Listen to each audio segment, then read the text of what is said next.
My favourite time of year is the Adelaide Fringe Festival. It runs between the middle of February to the middle of March, and the whole city just comes alive with art and comedy and music. On this particular day, I wandered down North Terrace, which is an amazing street in the main city of Adelaide where the galleries and museums are, and I wandered through Adelaide University, which I didn't go to but is just full of historic buildings and of course signs that the festival is on. I really liked walking past these Christmas decorations that were still in the windows of the labs, and I was walking down to the parklands to Adelaide Writers' Week, which is this fabulous event where writers from all over the world and the country come together in the park to give completely free talks. And I was there to meet a friend and see a bunch of different things, just kind of wandering around. There's all these different stages that are set up, and we have this amazing Adelaide summer weather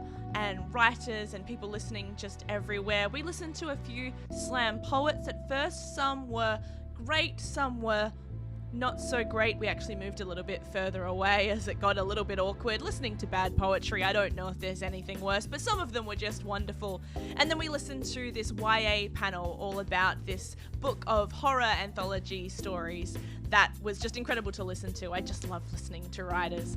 We then headed back through the city and down to the Garden of Unearthly Delights, which was one of the main fringe hubs set up in the parklands, which is full of food and venues and rides and sideshows for some reason, and we ate the most amazing dumplings I think I've ever eaten in my entire life. We then crossed the square and of course saw the requisite street performers to Gluttony, which was the other venue where our show we were going to go see was. And Gluttony is similar to the Garden of Unearthly Delights, places to eat, places to go see shows. It's right on the river, which is just so lovely. I had this amazing donut that just really made my day. And we just walked along. It was just incredible to be there as the sun was setting and the air was getting a little bit cooler, and just being around the atmosphere. It's one of the things that I love about the Fringe. And of course we got to that hour where the bats come out. This is a really remarkable Adelaide phenomenon where the sky just fills for about 20 minutes with these bats, and we stood under them and watched them for quite a while, discussing how big we thought they were and just admiring them as they flew overhead in their huge group. And the sun was setting and we waited in line to see a cabaret show. The lights all came on and it was just the perfect Fringe night. We were going to see a show called Opinionated by Adelaide cabaret artist Millicent Sarre. I've seen all of her shows so far in the Fringe and she's just an incredible artist.